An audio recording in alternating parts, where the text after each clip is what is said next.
दिव्या, किसी भी शहर की या किसी की जगह की भी वो कैरिंग कैपेसिटी होती है।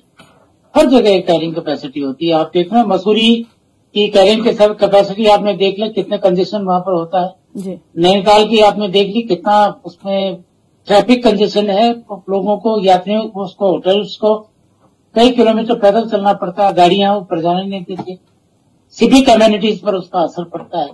हमारे देहरादून की कैरिंग कैपेसिटी कितनी है? ठीक है, अच्छी बात है। आप देख रहे हैं हमारा शहर कुछ ही सालों में चमचमा रहा है। ऐसा लगता है कि हम देहरादून में है, या कोई 10 साल बाद देहरादून आएगा पहचान नहीं पाएगा कहाँ आ गए हैं जी। हमें ये लगता है कि क्या हरिद्वार रोड थी, क्या राजपुर रोड थी। परिस्थितियां बदल गई हैं, लेकिन क्या उतने क्राउड के लिए ये शहर तैयार है जी। और जब तक इसका व्यवस्था आप नहीं करेंगे, कहीं कोई सैटेलाइट जो टाउन नहीं बनाएंगे, या यहाँ का पॉपुलेशन को स्प्रेड नहीं करेंगे, जो टाउन प्लानिंग का जो नियम होता है, तब तक जितना यहाँ पर ट्रैफिक बढ़ेगा, यहाँ के लोगों का जीवन उतना ही नारकीय हो जाएगा। आप समझ रहे हैं, मुश्किल हो जाती है आजकल हमको। दिवाली के दिन और दिनों में तो लोगों को कार से निकलना मुश्किल हो जाएगा। बिल्कुल हो रहा है, कैसे निकलेंगे वहां पर? ट्रैफिक इतना ज्यादा, वो जगह है ही नहीं, उसका कंजेशन है। ट्रैफिक सबसे बड़ी समस्या यही की नहीं है जी। उत्तराखंड के हर शहर की, जो 4 धाम यात्रा मार्ग पर चलो, अरे आ जाओ, करोड़ों आ जाओ, अरे आपने व्यवस्था क्या कर रखी है? एक सड़क बन गई, अच्छी चौड़ी सड़क बन गई, लेकिन आपके बस अड्डे कहाँ है और सारी चीजें कहाँ है? तो देहरादून की जो आप बात करें, देहरादून की कैरिंग कैपेसिटी खत्म हो गई है, और यहाँ ज्यादा वो करना, ज्यादा पॉपुलेशन को बुलाना डिसास्टरस होगा। तो दुर्भाग्य से कभी अगर मसूरी की पहाड़ियों पर अगर क्लाउड ब्रस्ट हो गया, तो जो आपने नाले खाले कब्जे कर दिए, जहाँ वो कॉलोनियों के नाम है, उनका क्या हाल होगा? मंदाकिनी वैली का क्या हुआ 2013 में? केदार घाटी का सारे कब्जे कर दिए थे, नदी ने साफ किया। तो वो ये है कि ये शहर, इसकी कैपेसिटी केवल डिस्ट्रिक्ट हेडक्वार्टर की थी। अंग्रेजों ने जिसने भी बसाया, एक बाउल की तरह ना, कटोरे नुमा है इसकी, और जियोलॉजिकली उसका तो साइस्मिकली भी आप देख लो, ये 2 चीजें हैं ना, फॉल्ट है। शिवालिक और उसके हिमालय के बीच में है। आप जड़ी पानी से ऊपर जो हिमालय लग जाता है, और जहां हम बैठे हुए आप डिस्कस कर रहे हैं, ये शिवालिक का हिस्सा है। फॉल्ट है, टेक्टोनिकली फॉल्ट है, दरार है, बहुत बड़ी टेक्टोनिक दरार है, उसमें हलचल होगी, होती है, और कई बार विधानसभा में उठा। ये वैसे जोन 4 में रखा हुआ है, लेकिन खतरनाक है यहाँ पर। बिल्कुल। अब ज्यादा बस्ती बसाना वैसे खतर। आप ये बोलो ना, कोई भूकंप आता है, भूकंप थोड़ी मारता किसी को, लोगों के मकान मारते हैं। वो जैसे खुड़वा है और जगह है, वहां जहां उसकी पॉपुलेशन डेंसिटी बहुत ज्यादा है जी। दुर्भाग्य से कभी अभी 8 का तो आएगा, तो प्रलय वाला इतना बड़ा आएगा, जो आना है आज इलेक्ट्रिक और सोलर आएगा जी। तो जहां आप रेस्क्यू टीम जहां नहीं जा पाई, वहां की क्या हालत होगी? तो ये शहर इतनी पॉपुलेशन झेलने की स्थिति में नहीं है, और क्योंकि हमारा जो राजनीतिक नेतृत्व तो बहुत हल्की बात सोचता है। वो जो ब्यूरोक्रेट होता है, उनको तो अपना नौकरी बजानी होती है। बिल्कुल। और पॉलिटिशियन इतने पढ़े लिखे नहीं होते, तो समझदार होते नहीं भाई, तो पब्लिक का रिप्रेजेंटेशन करते हैं, वो उनको बेवकूफ बना लेते हैं। अरे साहब आपकी वाहवाही हो रही है, वाहवाही हो रही है, वो सारी चलते। लेकिन जो बेसिक मुद्दे होते हैं, देहरादून को किसी भी हर हाल में यहाँ से राजधानी शिफ्ट करने की जरूरत है। बेहतर होता आप गैरसैंण के बाद राज्य स्थापना का दिवस आ गया है, लोगों की ये मांग भी है, राजधानी कहाँ है हमारी? आज ये सारे मुद्दे उठ रहे हैं, क्या सपने थे?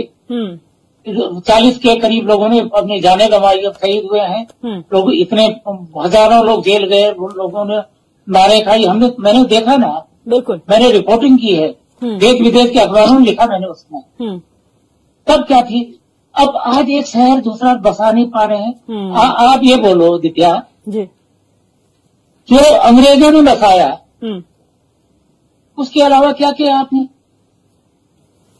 ठीक है सर। जो हिल स्टेशन है, पौड़ी है, नैनीताल है, वो है, तो आप जो बजाय देहरादून पे ज्यादा जोर डालने के कोई सैटेलाइट जो है टाउन बसाओ उसका, और बेहतर हो तो वो गैरसैंण की तरफ उधर जोर डालो, ताकि लोग नीचे बहने के बजाय हमारा टैलेंट, हमारा संसाधन नीचे बहने की तरफ बजाय ऊपर की तरफ जाए, पहाड़ की तरफ जाए। लोग कहते हैं ना, लुक नॉर्थ ईस्ट, हिमालय की तरफ आप पीठ मत करो, हिमालय की तरफ आप फेस करो, और मैदान की तरफ आपकी पीठ होनी चाहिए। बिल्कुल, तब आपकी पॉलिसी बनेगी, नफाजी करने से थोड़ी काम। बिल्कुल। शांति प्रसाद भट्ट जी, आपके पास इसलिए आएंगे क्योंकि यहाँ पर जिक्र जो है एक बार फिर राजधानी का कर दिया है, और शायद यही वजह है कि हार्ट ऑफ उत्तराखंड राजधानी है यहाँ पर, इसलिए ज्यादा यहाँ पर लोग आ रहे हैं, इसलिए ज्यादा यहाँ पर डेवलपमेंट हुआ है। एक बार फिर मांग उठ गई है इसकी। ये आज की जो रिपोर्ट है, ये 9 नवंबर 2000 को राज्य बनाने वालों ने शंका जता दी थी। देहरादून सुंदर दून था, यहाँ लोग रिटायरमेंट जिंदगी जीने के लिए आते थे, और ब्यूरोक्रेट और भ्रष्ट नेताओं ने देहरादून में जो अस्थायी राजधानी बनाई, उसका आज परिणाम है। दबी जबान में माननीय मुख्यमंत्री जी जो चिंता जता रहे हैं, यदि यही मुख्यमंत्री जी जनता की बात को मान के राजधानी गैरसैंण पहुंचा देते तो आज ऐसे रोना घड़ियाली आंसू ना बहाते। देहरादून, आप बताइए, खाली एक देहरादून ही नहीं, आप खटीमा चले जाइए, रुद्रपुर चले जाइए, हल्द्वानी चले जाइए, काशीपुर चले जाइए, बाजपुर चले जाइए, रामनगर चले जाइए, कोटद्वार चले जाइए, नैनीताल चले जाइए, अल्मोड़ा चले जाइए, मसूरी चले जाइए, विकासनगर चले जाइए। 4 से लेकर 7 बजे तक नरक भरी जिंदगी होगी। ये विकास 24 साल का है। अभी डिबेट अभी ज्यादा नहीं, 1-1.5 महीने पहले तक यही डिबेट चल रही थी, स्मार्ट दून कहाँ गए हुआ? अभी स्मार्ट दून अब काय बोलो रहे? आपको नहीं पता? देहरादून दिल्ली से 2.5 घंटे में जो दिल्ली से देहरादून आ जाएगा वो 2.5 घंटे उसे घंटाघर आने में लगेंगे। जो आदमी नजफाबाद हल्द्वानी से आ रहा है, हरिद्वार होते हुए, वो जोगी वाले से घंटाघर पहुंचने में 2.5 घंटे लगा रहा है। नहीं दिख रहा मुख्यमंत्री महोदय को? बिल्कुल। कहने का मतलब है, अरे भाई, इस राज्य को बनाने का जो मेन उद्देश्य था, पहाड़ के मध्य में राजधानी बना देते, सरकारी ऑफिसों को पहाड़ों में चढ़ा देते। बगल में है यमकेश्वर, खाली पड़ा है बिल्कुल। ठीक। कोटद्वार और ऋषिकेश के बीच का एरिया है, बसा दो ना वहां जाके, कहाँ दिक्कत आ रही? यहाँ से 10-5 लाख आदमी भेज दो उधर, सारे ऑफिस ऊपर कर दीजिए, जिसे नौकरी करनी होगी करेगा। बिल्कुल। दिव्या -40 में ITBP में जवान नौकरी करता है, पहाड़ों में ठंड में, जिसे पेट पाल बच्चे पालने वो करेगा। मगर ऐसे ही कौन सी आफत आ गई कि यहाँ पर अब विधायकों को जो है, जनमानस जो है, ISO के लिए जूता निकाल रहे। ठीक है। कब अकल आएगी? ठीक है। जब यहाँ जनता अपना आवेश खो देगी, जब सड़कों पे पिटेंगे नेता, तब अकल आएगी कि राजधानी देहरादून से हटाओ। कहने का मतलब है, जो शंका, जो रिपोर्ट आज आप दिखा रहे हो कि 11-12 लाख गाड़ी देहरादून में, पूरे उत्तराखंड के अंदर करोड़ों गाड़ियां हो गई, जगह है नहीं, सड़कें बड़ी नहीं, खाली नेताओं के घर भरे। इसके अलावा अव्यवस्थाएं बनी, बीमारियों की जड़ अस्थायी राजधानी देहरादून बन गई। अब हालात इतने खराब है कि देहरादून के जाम हर त्योहारों में, रक्षाबंधन में, किसी भी त्योहार में, आज छठ में ही देख लीजिए, बिहारी कितने होंगे? 2%।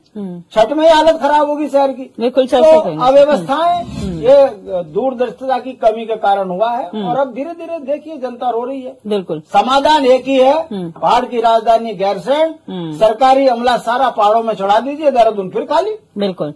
संदीप चमोली जी, विपक्ष के नाते शांति प्रसाद भट्ट जी ने अपनी बात कही, लेकिन जो बात आप लोग कहते थे उसे कहीं न कहीं मुख्यमंत्री ने दोहराया है और चिंता जाहिर की है कि आने वाला वक्त ऐसा हो सकता है, हमें तैयार रहना चाहिए। क्या कहेंगे उसे लेकर? लीना जी, सबसे पहले तो मुख्यमंत्री जी ने जिस पे चिंता प्रकट की है, निश्चितताई वर्तमान समय में, आने वाले समय में वो हमारे राज्य का सबसे संजीदा विषय होने वाला है। अभी वर्तमान समय में आप देखें तो शाम के समय अगर हम लोग प्रयास करें कि हम घंटाघर और राजपुर जाने की कोशिश करें, तो आप समझ सकते हैं कि ये जो मुश्किल से 10 से 12 किलोमीटर का सफर है, ये कम से कम हमें 1 घंटे में तय करने का समय हमें लगता है जी। लेकिन इसके साथ ही साथ हमें समझना पड़ेगा कि जब ये हमारे जो हम ये एलिवेटर रोड को दिल्ली से देहरादून में पास कर रहे थे, तो उसको पास करते समय ये भी तत्कालीन सरकारों को सोचना चाहिए था कि कोई अगर इतनी तेजी से देहरादून की तरफ पहुंचेगा कि निश्चितता है पर्यटन क्षेत्र है, प्रत्येक व्यक्ति को बद्रीनाथ केदारनाथ जाना है, प्रत्येक व्यक्ति को मसूरी जाना है, लंचडॉन जाना है, हरिद्वार आना है, तो कहीं न कहीं ये हमारा एक विषय है कि राज्य